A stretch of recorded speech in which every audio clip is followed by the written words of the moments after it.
The subject for today is the Coronavirus Task Force. I really apologize for doing. Das heutige Thema ist die Arbeitsgruppe, die mit dem Coronavirus zu tun hat. Ihr seid bestimmt schon dieses Themas überdrüssig. Ich muss es aber noch einmal behandeln, weil ich nur jetzt die Gelegenheit habe, diese riesige Veranstaltung in Echtzeit zu entlarven. Ich möchte mich dafür entschuldigen. Es ist wirklich wichtig für die Menschen, gewisse Dinge jetzt zu sehen, weil wenn die Dinge einmal gelaufen sind, dann werden alle sehr bald in die Normalität zurückkehren. Die Menschen werden das verdrängen, was gewesen ist, weil es traumatisierend war. Das machen wir alle so. Wir wollen nämlich nicht an solch fürchterliche Dinge erinnert werden. Das ist wohl auch einer der Hauptgründe, warum Vergewaltigungsopfer ihre Peiniger nicht anklagen wollen. Sie wollen einfach mit ihrem Leben fortfahren.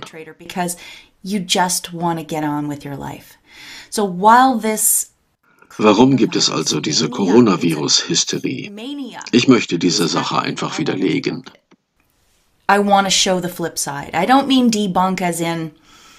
Ich meine das nicht so, dass ich es als Fake widerlegen möchte, denn ich habe wirklich keinen Plan für das, was da vorgeht. In diesem Video möchte ich euch nur Hinweise geben, weil ich das Gefühl habe, dass diese Virusangelegenheit eine Folgegeschichte dieser Event 201 Veranstaltung ist, die ich in den letzten beiden Videos behandelt habe. Andere YouTuber sprechen ebenfalls darüber. Gerade im Moment gibt es dort draußen viele Kommentatoren, die die Sache aus vielen Blickwinkeln beleuchten.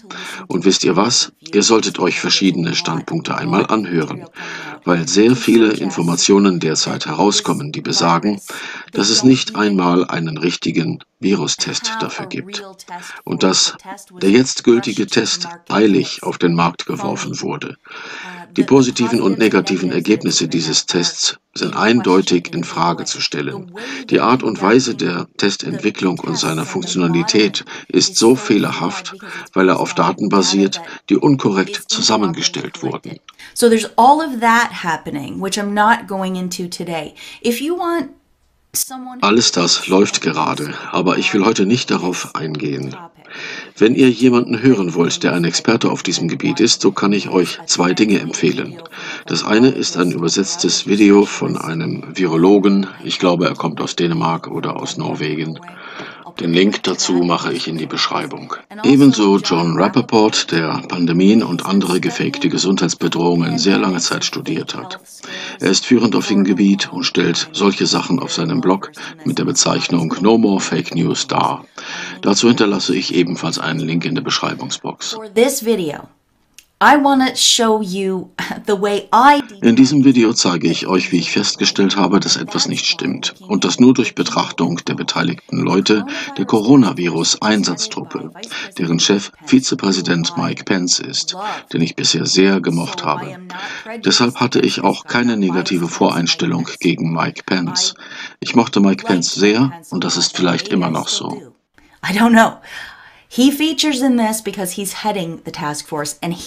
Mike Pence ist daran beteiligt, weil er die Einsatzgruppe leitet. Und er suchte sich Deborah Birx aus.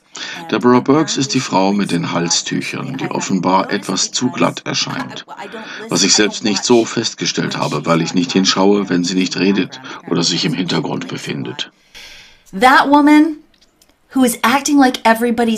Diese Frau spricht wie die Mutter der Nation, wenn sie zu uns spricht. Ich ertrage einfach nicht ihren gönnerhaften Ton. Wenn sie spricht, habe ich den Eindruck, dass sie uns nach dem Mund redet. Sie ist einfach nicht echt. Sie erzählt uns keine harten Fakten, sondern agiert eher mit Manipulation und neurolinguistischer Programmierung, mit NLP.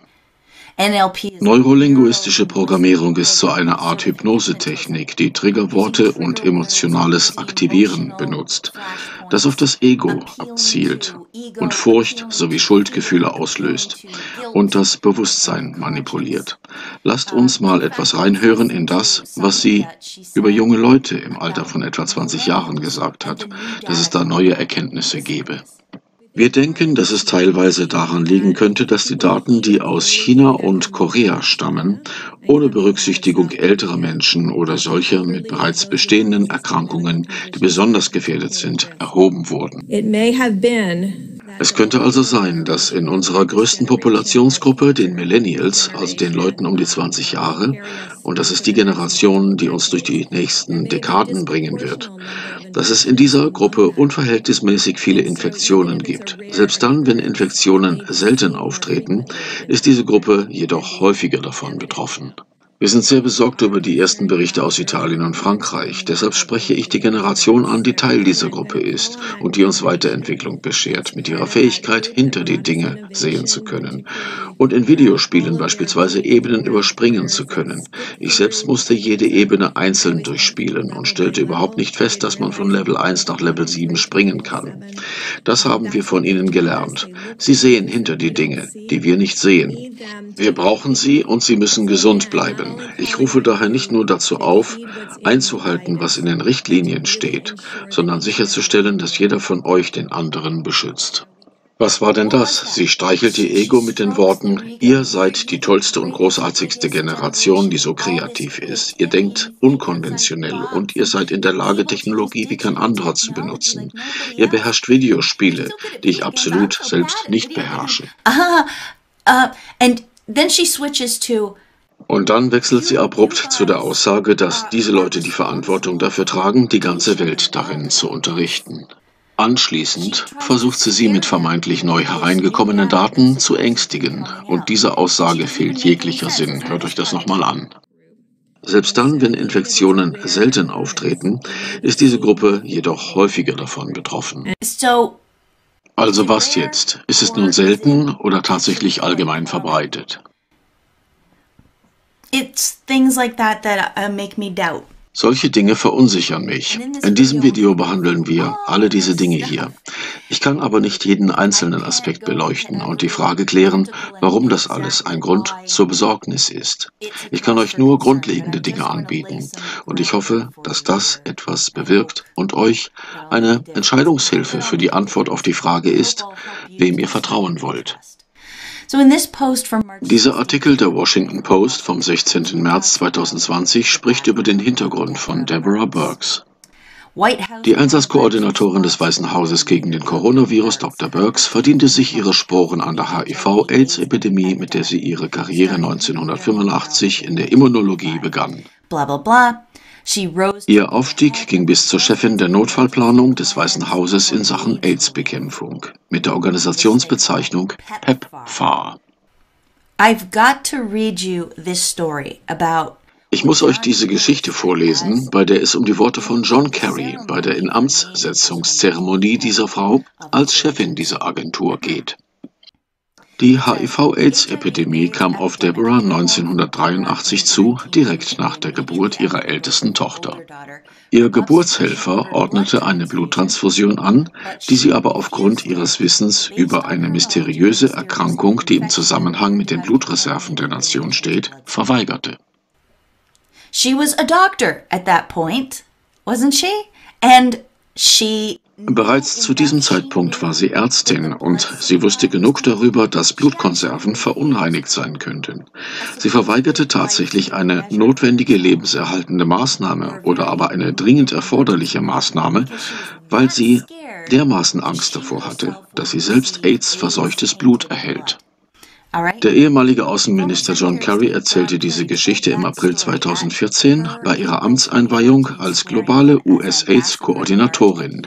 Zitat, buchstäblich, nachdem sie aus ihrer Schmerzohnmacht wieder erwacht war, schrie sie, lasst Sie mir bitte keine Bluttransfusion geben, erzählte Kerry. Zitat, ihr Ehemann verweigerte die Transfusion für sie und das war ihr Glück, denn das Krankenhaus stellte später fest, dass die Blutkonserven ihrer Blutgruppe, die sie ihr verabreicht hätten, mit HIV kontaminiert waren. Hier klingeln mir alle Alarmglocken. Wie groß sind die Chancen, dass diese Geschichte wahr ist? Sie ist möglicherweise komplett erfunden. Oder aber, dass Deborah Birx sehr wahrscheinlich irgendwie wusste, dass die Blutkonserven mit HIV verunreinigt waren. Somehow. And plus, she lived through refusing a blood transfusion. Dazu kommt noch, dass sie ohne Bluttransfusion überlebte. Ich weiß nicht, was an dieser Story dran ist, aber das Essentielle für mich ist, dass da irgendetwas nicht stimmt. Wer lügt dort also? Das stärkt nicht gerade mein Vertrauen zu diesen Leuten oder in das medizinische System. In diesem Artikel kommt erneut das Thema Generation Millennium auf. Die 20-jährigen Millennials werden dieses Virus aufhalten. Wie kann man nur sowas Verrücktes sagen? And she says millennials are adept at communicating. Die Millennials sind versiert in Kommunikation. Seht mal, wem sie hier am meisten Angst machen. Den 70-jährigen Babyboomers und den 20-jährigen Millennials. This isn't, in my opinion, this is not Nach meiner Ansicht geht es hier nicht um Generationen oder um Gesundheit, sondern es geht um die Masse. Diese beiden Gruppen bilden die Majorität der Bevölkerung. Es geht hier darum, diesen beiden Gruppen die Einsicht zu vermitteln, dass die Verabreichung von Impfungen, die Akzeptanz eines Lockdown, die Akzeptanz der Angst und das Umsetzen von sozialer Distanzierung gut sei. Sie sollten alles machen, was die Autoritäten sagen. Wenn dann die Mehrheit alles das macht, was die Autoritäten sagen, dann ist es wahrscheinlich, dass der Rest mitzieht. Darüber rede ich schon verdammt lange. Gosh, I've already been talking a long time. Lasst uns nun auf Deborah Birx zurückkommen. Sie war seit 2014 am Projekt PEPFAR beteiligt. Unter Präsident Trump war sie nicht in dieses Amt berufen. Es sieht so aus, als wollte Trump sie loswerden, sie ersetzen. Das hier ist ein Artikel vom 20. Januar 2017 von der Organisation des Popsängers Bono. One begrüßt Trumps Entscheidung, Deborah Birx als stellvertretende AIDS-Koordinatorin einzusetzen. To retain Deborah Birx as an interim global AIDS coordinator. Stellvertretend. Interessant. Seht ihr, wer hier die Lobbyarbeit für das Bleiben von Birx betrieb? Vice President Mike Pence and Ivanka Trump. Der Vizepräsident Mike Pence und Ivanka Trump. Sie wollten, dass Birx bleibt. Natürlich gemeinsam mit Bono. Und hier noch etwas von NPR vom 25. Juli 2018. Betet für das globale HIV-Programm, das Trump absägen möchte. Die Trump-Regierung warb darum, fast $1 Milliarde aus dem $4,5 Milliarden Budget jährlich von PEPFAR zu streichen. Sie wollen dieses Programm auslaufen lassen. Und das gefällt niemandem. Niemand wollte diese PEPFAR-Stiftung auch nur antasten, dieses PEPFAR-Programm. Hier ist ein Artikel von 2018. Die Worte der Regierung kollidieren mit ihren Taten in Afrika. Hier heißt es, dass Rex Tillerson gemeinsam mit Deborah Birx arbeitet. Sie versuchen hier den Präsidenten unter Druck zu setzen, dass er PEPFAR weiter unterstützt. Und Bono fügt natürlich auch seine Stimme dieser ganzen Sache hinzu. Die One-Kampagne warnt, dass die Kürzung zu Hunderten und Tausenden weiteren AIDS-Toten pro Jahr führen wird. Und Trump beugte sich diesem Druck. Er behielt Deborah Birx und er machte mit der Finanzierung dieses Programms weiter. Und an diesem Punkt stehen wir jetzt. Die Corona-Epidemie ufert aus und diese Deborah Birx ist immer noch da. Trotz dass der Instinkt des Präsidenten verlangte, sie loszuwerden. Und das setzte er nicht um. Ich glaube, dass das ein großes Problem ist. PEPFAR, eine lange Geschichte vom George Bush Center. Hier lesen wir, dass Mike Pence ebenfalls an PEPFAR beteiligt war. Wundert es also noch, dass er diese Frau aussuchte, dass sie mit ihm gemeinsam am Coronavirus arbeitet und auch an der Pandemiebekämpfung? Eine weitere Person, die an PEPFAR beteiligt ist, ist Anthony Fauci. Anthony Fauci steht dort ebenfalls ganz vorne bei der Corona-Arbeitsgruppe. Er ist ein sehr kleiner Mann, den man, wenn er vor dem Podium steht, nur von hier an aufwärts sehen kann. Es arbeiten gleichzeitig 3 Leute von PEPFAR an dieser Coronavirus-Angelegenheit. Was könnte daran problematisch sein? Das hier sind Bono und Bill Gates, die hier über das Auffüllen der Gelder der globalen Stiftung sprechen. Diese Stiftung befindet sich direkt unterhalb von PEPFAR. PEPFAR gives most of its money to the global fund. And then die meisten Gelder von PEPFAR stecken in dieser globalen Stiftung, die gleichzeitig von einer Abteilung der Vereinten Nationen beaufsichtigt wird. Und diese UN-Abteilung verweigert die Einsicht in die Verteilung und die Investition der Gelder. They let a few people, a few select individuals are the only ones that get to look at the books Sie geben nur einigen wenigen ausgesuchten Leuten Einsicht in die Bücher der ganzen Sache. Und die dürfen nicht einmal alle Bücher einsehen, sondern nur etwa ein Drittel der Transaktionen wahrnehmen. Ihr seht also, wie das funktioniert. Diese globale Stiftung ist für die Bekämpfung von AIDS, HIV, Tuberkulose und Malaria eingerichtet. Existiert bereits seit sehr langer Zeit. Und sind diese Probleme vielleicht auch nur ansatzweise gelöst? Nein, aber diverse Leute haben dadurch sehr viel Geld verdient. Ich möchte, dass ihr wisst, dass einer der Mitglieder des Vorstandes, Kieran Daly, von der Bill und Melinda Gates Stiftung ist. Ein weiteres Vorstandsmitglied ist Deborah Birx. Und jemand, der gemeinsam mit Bono diese globale Stiftung liebt, ist natürlich Bill Gates. Bill Gates, of course. Bill Gates loves it because Bill Gates liebt diese Stiftung, weil es bei allem, was er macht, um Impfungen geht. Er will eine weltweite Tuberkulose-Impfung, er sucht nach einer Malaria-Impfung, selbstverständlich ist er auch mit AIDS und HIV befasst. Wie ihr bereits wisst, ist er eine der führenden Stimmen in dieser Coronavirus-Angelegenheit, die völlig verrückt ist. Er macht buchstäblich Milliarden von Dollar durch Krankheiten. Fragt euch also selbst einmal, ob es vielleicht für Bill Gates profitabel wäre, eine Krankheit zu heilen, eine wirkungsvolle Impfung zu finden oder lieber nicht. Ist es vielleicht profitabel, bei der Entwicklung zu scheitern, aber dafür weitere Billionen an Spenden für die Entwicklung weiterer Impfungen zu sammeln, mit denen er weiter herumspielen kann? Diese Technik funktioniert immer wieder. Wisst ihr, warum sie meiner Ansicht nach immer wieder gut funktioniert? Sie veranstalten diese Sache nämlich in Afrika, weil wir unsere Aufmerksamkeit weniger nach Afrika richten. Ich weiß nicht, was die Regierungen in Afrika machen, aber wir hören, dass sie sehr korrupt sein sollen. Deshalb ist es sehr einfach, dieses Betrugsmodell in Afrika zu betreiben, wo auch die Bevölkerung sehr oft weniger gebildet ist. Sie erzählen ihnen einfach, dass ihre Kinder von Krankheiten geheilt werden, wenn man ihnen eine Nadel in den Arm sticht. Vielleicht ist es dort besonders einfach zu bewerkstelligen. Sie betreiben dieses Programm vielleicht bereits seit Ende des Zweiten Weltkrieges in Afrika. Sie experimentieren spontan auch in Asien damit herum.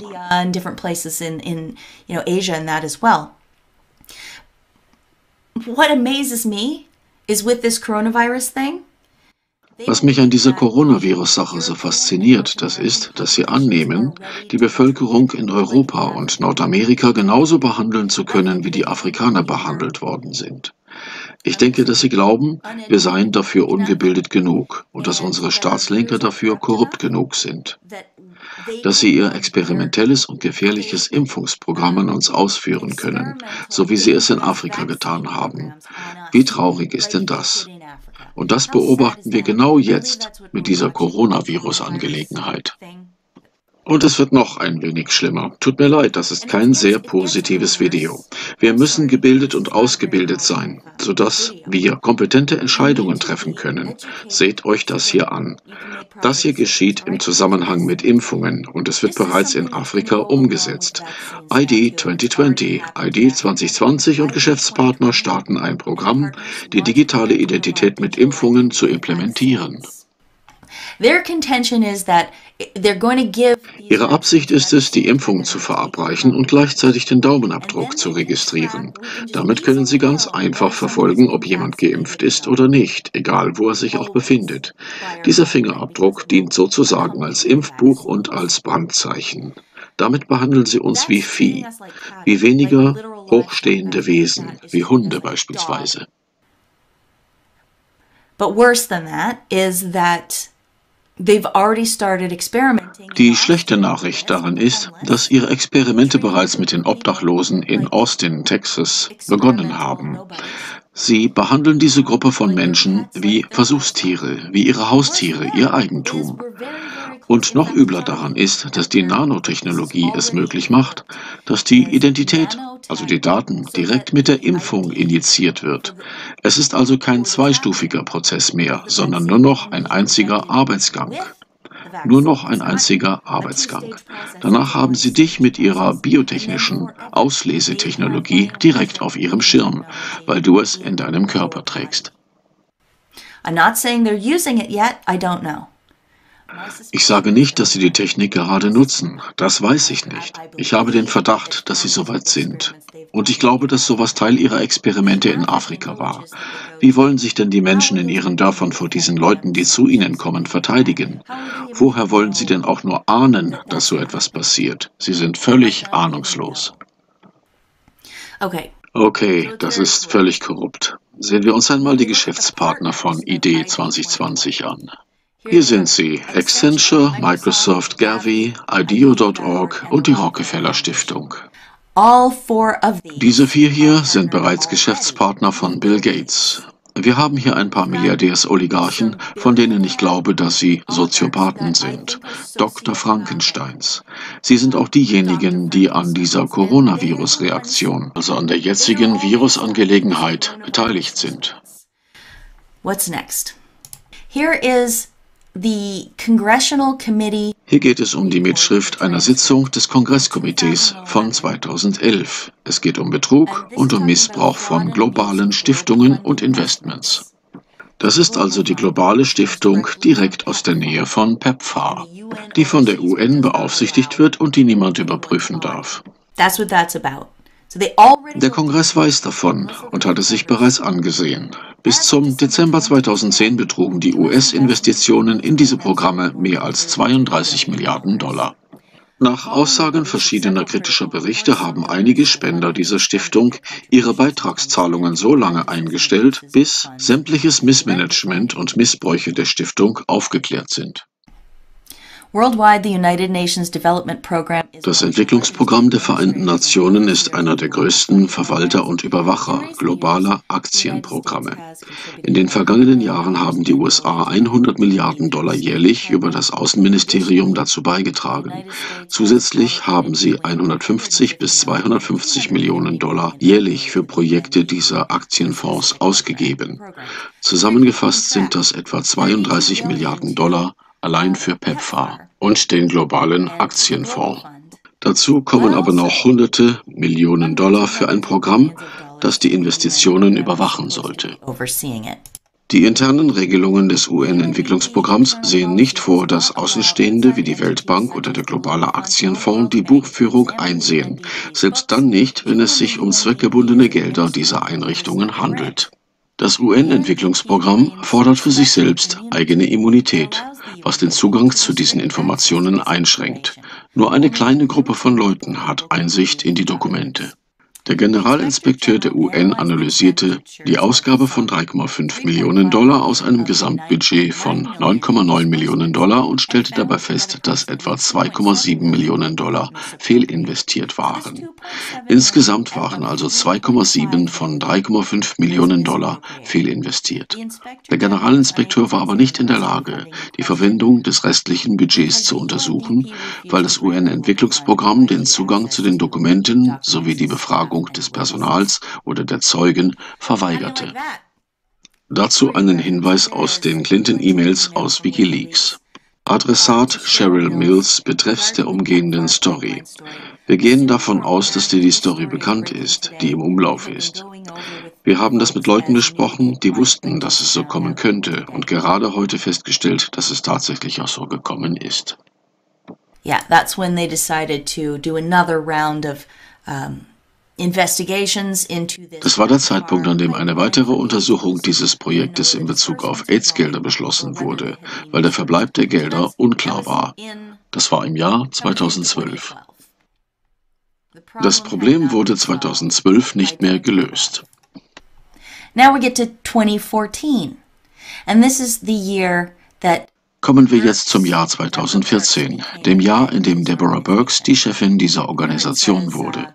Hier heißt es, Zitat, durch 150 Millionen von PEPFAR und 50 Millionen von der philanthropisch orientierten Stiftung für Kinder schließt Birx begeistert die Lücke im Zugang zur antiretroviralen Behandlung HIV-Infizierter. Das ist ihr Lieblingswort, Lücke.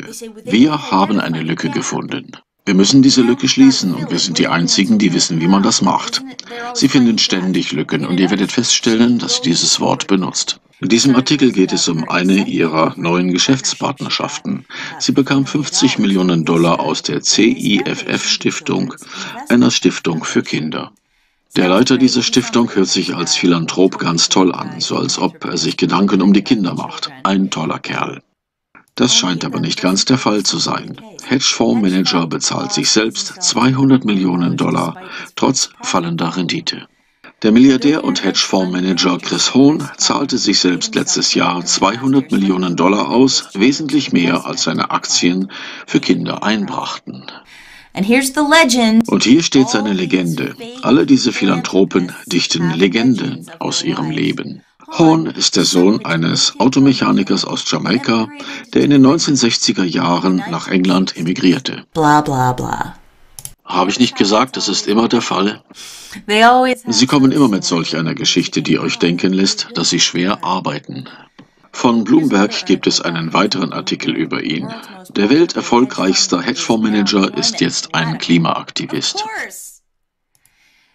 Natürlich ist er das. Ihr könnt folgende Aussagen anhäkeln. Ich kümmere mich um Gesundheit, um Kinder, um das Klima. Das ist natürlich keine betrügerische Aussage, keine Vortäuschung falscher Tatsachen. Nein, das kann nicht sein. Nehmt bitte zur Kenntnis, dass dieser Hohn ein Haifisch im Becken war. Die Hedgefondsindustrie kennt keine Begrenzung in der Aggressivität ihrer Spieler und ein paar davon sind so hart wie Chris Hohn. Steht hier. Er spioniert Geschäfte aus, setzt Firmenleiter ab und zerschlägt Firmen mit Rechtsstreitigkeiten und Bedrohungen. Und dadurch kam er zu Reichtum. Habt ihr jemals festgestellt, dass viele gute Firmen verschwunden sind? Wenn du älter bist, ganz sicher. Aber als junger Mensch weißt du nichts davon. Es gab einmal in jedem Gebiet eine ziemliche Auswahl an Firmen. Und dann kamen solche Schlangen wie dieser Kerl vorbei, zerschlugen sie und wurden dadurch reich. Wenn solche Leute dann einmal reich sind, dann wollen sie nicht wie gefräßige Haie wirken, sondern ein angenehmes Bild von sich zeichnen. Sie gründen dann Stiftungen wie diese Stiftung für Kinder. Und das bedeutet dann gleichzeitig eine gute Tarnung für Betrügereien. Solche Leute machen mich krank und ich möchte andere dafür sensibilisieren. Mr. Hohn wendet seine Taktiken an im Kampf gegen die Erderwärmung, indem er Aktiengesellschaften zur dramatischen Emissionsreduktion drängt. Alternativ dazu kündigt er den Wechsel ihres Direktoriums oder den Aktienverkauf ihrer Firmen an. Nur für den Fall, dass jemand die Ernsthaftigkeit seiner Aussagen anzweifelt, hat Hohn 200.000 Pfund an Extinction Rebellion für Wohltätigkeitszwecke letzten Herbst gespendet. Extinction Rebellion ist so etwas wie eine Terroristengruppe. Nehmen wir einmal an, dass Chris Hohn so etwas wie ein Mafioso wäre und dass er in so etwas wie saubere Bürgersteige investiert hätte. Und es ist natürlich klar, dass Al Capone seine Schläger aussenden kann, um Geschäfte zu zerstören, wo er nur will, solange bis der Mafia-Boss das bekommt, was er will, was immer das auch ist. Und diese progressiven globalistischen Ideale werden auf die gleiche Art umgesetzt. Er könnte glatt behaupten, dass er an einem sauberen Planeten interessiert sei. Und die Leute würden ihm das sogar glauben. Die Leute glauben diesen Globalisten. Und das kann ich nicht fassen. Was machen wir als nächstes? Das ist dann von 2016. Da war Birx bereits 2 Jahre im Gesundheitswesen. Korruption behindert weiter die Arbeit des globalen Fonds. Ich möchte euch mit diesem Text nicht langweilen, aber es hat mit derselben alten Sache zu tun. Sie stehlen die Aktienfonds, sie bezahlen Drogenhändler anstelle der anständigen Leute, sie brennen Warenhäuser nieder, in denen Malaria-Medikamente lagerten. So who is overseeing this at all? Wer fühlt sich denn überhaupt noch verantwortlich? Der einzige Job von Deborah Birx ist es, lediglich das Geld einzukassieren. Ihr ist es egal, was danach passiert. Vielleicht gibt sie das Geld höchstens den Leuten, die ihr irgendeinen anderen Gefallen tun. But she's terrible. Terrible. Aber sie sucht sich keinesfalls Leute aus, die anderen Leuten helfen. Und jawohl, sie wurde von Mike Pence für diese Führungsposition ausgesucht, für eine Position, von der aus hunderte Milliarden Dollar veruntreut werden. Sie gibt das Geld an Firmen, an kleinere NGOs, an Bittsteller und an Fremde, die ins Land kommen wollen, um Amerika zu ruinieren. Bit players and foreigners who want to come in and loot America. They just want a quick buck, that's it. Sie wollen einfach nur schnelles Geld. Das war's, egal was sonst noch passiert. Das ist wirklich ein Notfall, wie die Statistik beweist. Ich bin geschockt und entsetzt, dass Trump neben ihr steht, während sie ihren Müll an Aussagen verbreitet und gleichzeitig ihr Betrugsgeschäft betreibt. Ich bin einfach nur angewidert. Hier ist der Beweis dafür, dass Deborah Birx mit der Weltgesundheitsorganisation zusammenarbeitet. Und natürlich sind auch alle diese Dinge miteinander verbunden, wie auch das Event 201, das ich in 2 Videos behandelt habe. Sie planten das ganze Pandemie-Szenario im Voraus, um zu sehen, wie ihre Maßnahmen aussehen sollten. In ihren Planungen haben sie auch die Ärzteverknappung und eventuelle Unruhen nicht berücksichtigt. Alles, was sie dabei interessierte, war ihre Botschaft zu platzieren, sodass die Öffentlichkeit alles glaubt, was sie sagen. Das ist buchstäblich schon alles, über das sie sprachen, außer über ihre Bemühungen, sich selbst so zu positionieren, dass sie Geld bekommen. Deborah Birx ist auch aus irgendeinem Grund in einer Geschäftsbeziehung mit Mastercard. PEPFAR und Mastercard wollen AIDS in Afrika bekämpfen. Das hier ist von 2017 und hier heißt es, wir haben außerordentliche Fortschritte bei der Kontrolle der HIV-AIDS-Epidemie in verschiedenen, dicht bevölkerten afrikanischen Ländern erreicht. Aber bedeutende Lücken bleiben. Und da sind sie wieder, diese Lücken, die nur Deborah Birx mit Geld ausfüllen kann. Diese Lücken müssen natürlich mit Geld aufgefüllt werden, ansonsten ginge das Geld nämlich an befreundete Einrichtungen. Ich kann diese Lücken nicht erkennen, das ist nämlich meine Spezialität. PEPFAR ist prädestiniert für eine Geschäftsbeziehung mit Mastercard durch die Nutzung einer außergewöhnlichen Expertise in digitalen Lösungen. Durch eine ressourcenschonende Einstellung fördern wir Gesundheit und Wohlergehen der Menschen, für die PEPFAR da ist. Bedeutungslos. Als Teil ihrer Bemühungen nutzt diese Partnerschaft Technologie zur Unterstützung der Ziele der nachhaltigen Entwicklung der Vereinten Nationen. Mastercard selbst arbeitete an der Verbesserung, Förderung und Verfolgung des Ziels der Steigerung menschlicher Gesundheit durch die Lösung der am meisten herausfordernden Probleme dieser Welt. Das schließt digitalisiertes Gesundheitsmanagement in Gegenden ein, wo die Ressourcen begrenzt sind. Es werden unter der Nutzung digitaler Technologie neue Wege erkundet, die HIV-AIDS-Epidemie unter Kontrolle zu bekommen. Like what? Like what? Like what specifically? Und was ganz speziell ist jetzt damit gemeint? Diese Leute reden niemals deutlich, weil wenn sie sagen würden, dass sie ein spezielles Programm in einer bestimmten Stadt starten würden und Kosten, Daten und Ergebnisse vorlegen würden, dann könnten wir das alles nachprüfen.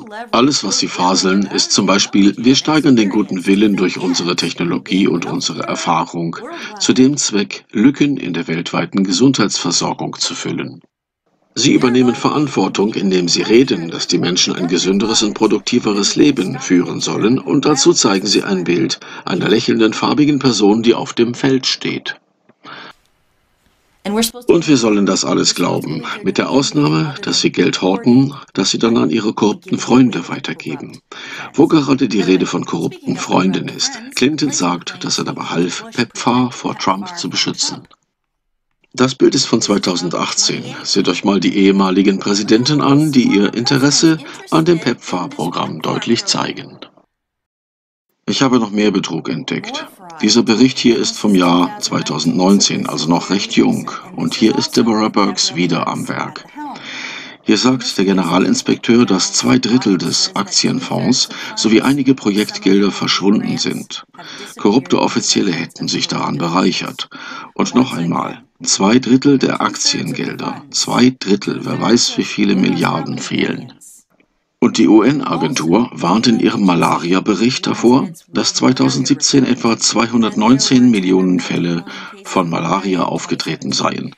Das passierte trotz der in diesem Millennium gesetzten Entwicklungsziele, HIV, AIDS, Malaria, Tuberkulose und andere verheerende Krankheiten zu stoppen. Dieses Ziel wurde bereits 2015 definiert.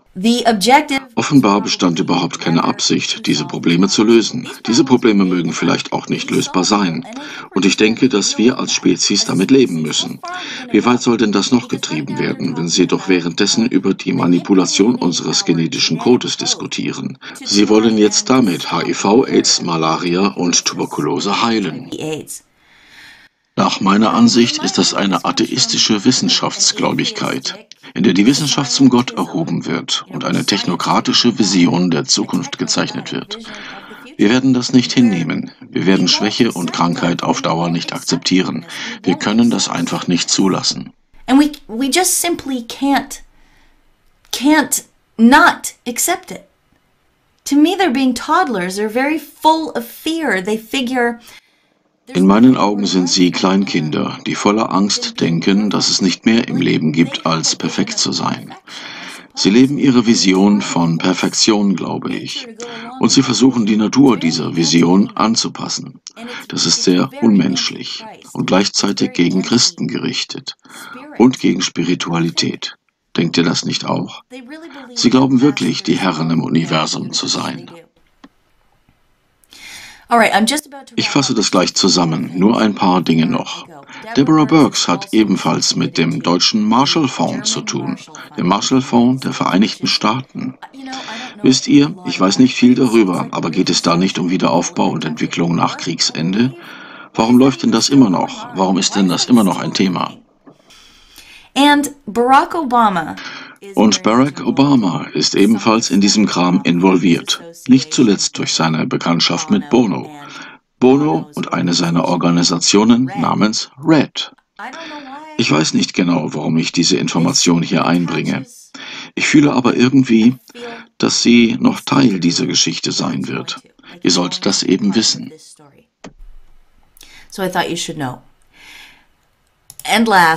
Und dann last but not least die WHO, die Weltgesundheitsorganisation, die die einzige Organisation sein möchte mit der vollen Souveränität über medizinische Vorgaben sowie über die Leitlinien der Kommunikation für die gesamte Menschheit. Das ist ihr Ziel. Die WHO wird von einem absoluten Psychopathen betrieben. Ich habe heute ein ausgezeichnetes Video über ihn gesehen. Ich wusste bereits vorher, dass er ein schlechter Mensch ist. Er war in seinem Heimatland ein Teil einer terroristischen Organisation, bevor er der Kopf der Weltgesundheitsorganisation wurde. Und das ist die Wahrheit. Warum suchen Sie sich denn grundsätzlich solche Leute aus? Über diesen Kerl gibt es aber noch mehr zu erfahren. Sein Name ist Tedros Adhanom. Ich lege einen Link in die Beschreibungsbox. Das Video dauert etwa 10 Minuten. Ich glaube, dass das Video wichtig ist. Leute, wenn ihr mal darüber nachdenkt, was das für ein Durcheinander dort ist.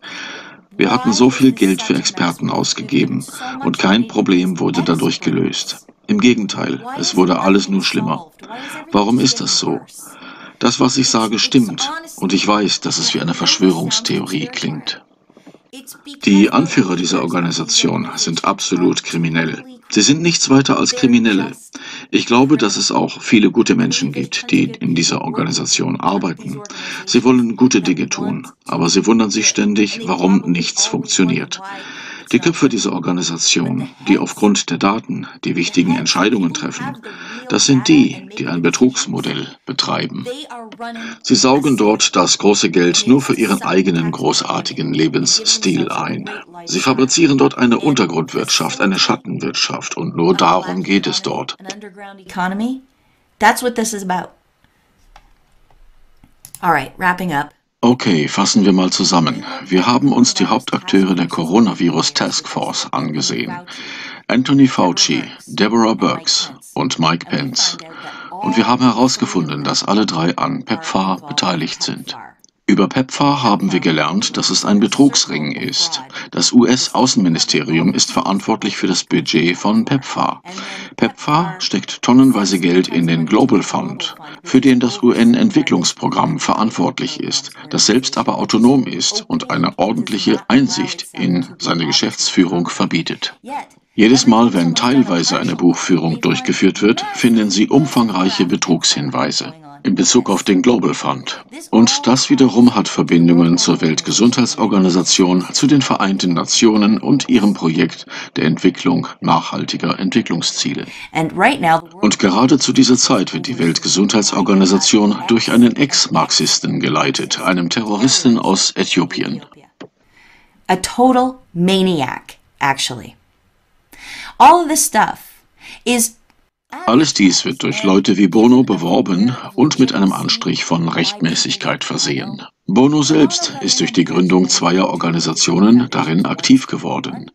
Die eine Organisation heißt One und die andere heißt Red. Barack Obama gibt seinen eigenen, in Anführungszeichen, guten Namen dafür her, indem er Fürsprecher für diese Organisationen ist.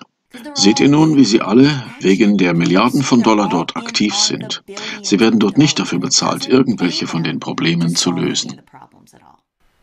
Now it's very sad, but Ivanka Trump.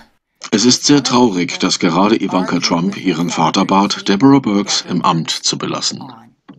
Hier taucht auch John Kerry auf, der die Geschichte von Deborah Birx erzählt, die gerade noch vor ihrer Ohnmacht schreien konnte, bitte gebt mir nicht dieses Blut. Denn irgendwoher wusste Deborah Birx, dass das Blut für ihre Transfusion HIV verseucht war. Es stellte sich dann heraus, dass es auch so war. Ich weiß nicht, worum es da geht, es klingt einfach verrückt. Nehmt bitte auch zur Kenntnis, dass Clinton und Bush in der Öffentlichkeit gegen Trump agierten, als Donald Trump die Finanzierung dieser PEPFAR-Angelegenheit einstellen wollte. Sie tauchten aus der Versenkung auf und hielten Reden darüber, warum Trump das alles weiter finanzieren solle. Und auf der anderen Seite hier haben wir den Kerl, der zu glauben scheint, dass er die Welt am Laufen hält. Er glaubt wirklich von sich selbst, dass er der intelligenteste Kerl auf dem Planeten sei. Dabei spielt gerade er mit der Frankenstein-Wissenschaft. Er hat keinerlei ethische Bedenken, den Leuten irgendetwas zu injizieren und sie zu verfolgen damit. Er benutzt Obdachlose als Versuchskaninchen. Sein Projekt ID 2020 sieht so aus, als sei es finanziell durch 5 voneinander unabhängige Organisationen gefördert. Aber wenn ihr genau hinseht, euch diese Organisationen anschaut, stellt ihr fest, dass sie alle ihm gehören. Und worum genau geht es hier bei alledem? Es geht um Viren. Das alles hier kann man grundsätzlich den menschengemachten Klimawandel des medizinischen Komplexes nennen. Genau das ist es.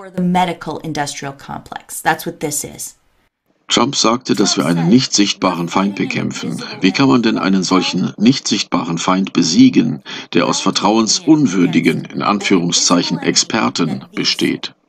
Untrustable, quote-unquote experts. Wie könnte man sie denn bekämpfen, wenn sie doch die Verantwortlichen für die Daten, für die unsichtbaren Daten des unsichtbaren Feindes sind? Dazu kommt, dass sie die Kommunikation komplett kontrollieren. Sie erzeugen ihr Bild in der Öffentlichkeit durch Flutung des Informationsraumes. Erinnert ihr euch noch an das Event 201? A couple of strategies that are available to us, one of which is the flood strategy. And flooding good information. Flood the zone. Flood. A manifestation of flood. Flood good information. Flood the zone. Right. Ihre Pandemie-Übungsplanung, die hatten sie im Oktober 2019. Stelle dir nun vor, was bei einem Coronavirus-Ausbruch passiert. Ihr Rezept aus dieser Übung war es, den öffentlichen Informationsraum mit ihrer eigenen Information zu fluten. Und das sollte uns alle und unsere Politiker erschrecken. Sie wollen uns einschüchtern, so lange bis wir machen, was sie wollen. Und das funktioniert auch sehr gut, nicht wahr? Look, I hope. Ich weiß, dass dies ein langes Video war und ich sollte kürzere machen, sodass auch Leute, die neu in der Materie sind, mitkommen können. Ich weiß das, aber wie zum Kuckuck sollte ich die Bandbreite des Ganzen schildern, ohne die ganzen Auswüchse zu zeigen, die dort gewachsen sind. Ohne zu erklären, warum man auf gewisse Organisationen aufpassen sollte.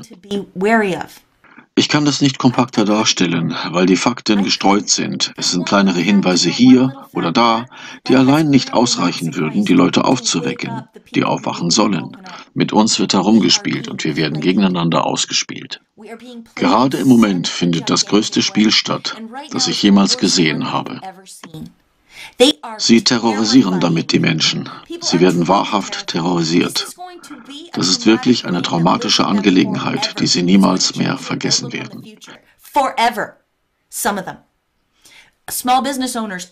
Kleinunternehmer werden für alle Zukunft eliminiert. Die Menschen verlieren ihre Ersparnisse, die Ersparnisse eines ganzen Lebens. Und die Menschen weigern sich, Nachwuchs zu bekommen. Möglicherweise gibt es deswegen sogar Selbstmorde. Denn sie fahren weltweit die Wirtschaft herunter. Und dann tauchen sie plötzlich mit ihren Impfungen wieder auf. die möglicherweise auch Chips enthalten. Sie bringen auch die digitale Währung ins Spiel. Sie haben bereits Tests durchgeführt, die der Frage nachgingen, was würde denn passieren, wenn alle ihre Dinge nur online bestellen und dafür ständig in ihren Wohnungen bleiben. Denn das ist nämlich die Zukunft, die sie für uns vorgesehen haben. Wir sollen friedliche Arbeiterbienen sein, die in ihren Apartments leben und die wenigen Dinge, die sie brauchen, online bestellen. Warum denkt ihr denn, ist es Ihnen so wichtig, dass wir den Internetzugang während der Pandemie behalten? Wie passt das da ins Spiel? Okay, Leute, noch einmal. Tut mir leid, dass das Video so lang ist. Um das Ganze nicht noch zu verlängern, höre ich jetzt auf zu sprechen. Ich hoffe, euch hat das Video gefallen. Bitte hinterlasst einen Kommentar und lasst mich denken, was ihr so denkt. Und bitte einen Daumen nach oben, das hilft dem Algorithmus. I do have a paypal.me account and a post office box. If you would like to send me a contribution, I would greatly appreciate it. Thank you to everybody. I'm out of breath. Thank you to everybody who already has.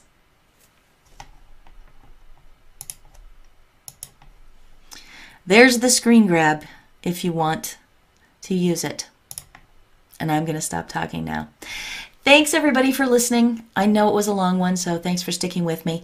Please leave me a thumbs up and a comment. Share your ideas. You guys always come up with such amazing things, and I learn a lot from the comments section, so thank you. If you want to support my work financially, I have a P.O. box. The address is available on my website, amazingpolly.net, on the contact page, or you can use paypal.me. The address for both those things will be in the description box and in the pinned comment. Check for me on BitChute. I'm FreeMind, 99 FreeMind, 99 FreeMind on BitChute, and at 99 FreeMind on Twitter. Thanks a lot for being here. Until next time, peace out.